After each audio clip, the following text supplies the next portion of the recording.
আমিরের আনুগত্য করতে হবে।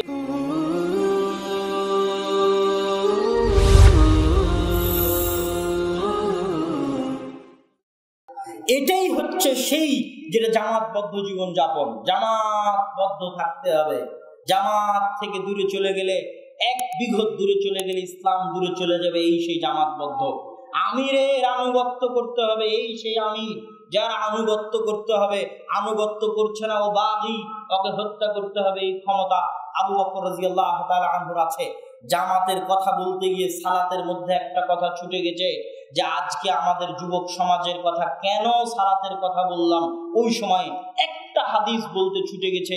রাসূল সাল্লাল্লাহু আলাইহি ওয়াসাল্লাম বলছেন, মা মিন কারিয়াতিন, এমন কোন গ্রাম যেই গ্রামে 3 জন মুসলমান বসবাস করে, শুধু 3 জন, এমন কোন শহর, এমন কোন জঙ্গল, এমন কোন বন্দর, এমন কোন মরুভূমি যেখানে মাত্র 3 জন মুসলমান বসবাস করে, ওই 3 জন মুসলমানের উপর ফরজ যে তারা জামাতে সালাত কায়েম করবে।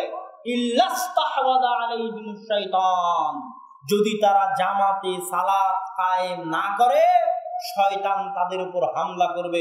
কিভাবে হামলা করবে?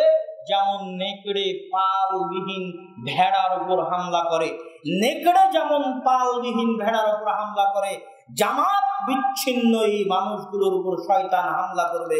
এই জামাত বিচ্ছিন্ন মানে আল্লাহ রাসূলের হাদিসে আল্লাহ রাসূল স্পষ্ট করে বলে দিলেন, 5 ওয়াক্ত সালাতের জামাতে যে উপস্থিত হয় না, ওই জামাত বিচ্ছিন্ন মুসলমান শয়তানের ষড়যন্ত্রের শিকার হবেই হবে, হতে হবে। 5 ওয়াক্ত সালাতে মসজিদে হাজিরা দিতে হবে। যে 5 ওয়াক্ত সালাতে মসজিদে হাজিরা দেয় না, উপস্থিত হয় না, ও মুসলমানদের জামাতের অন্তর্ভুক্ত নয়, ও মুসলমানদের জামাতের সদস্য নয়, ও জামাত থেকে বের হয়ে গেছে।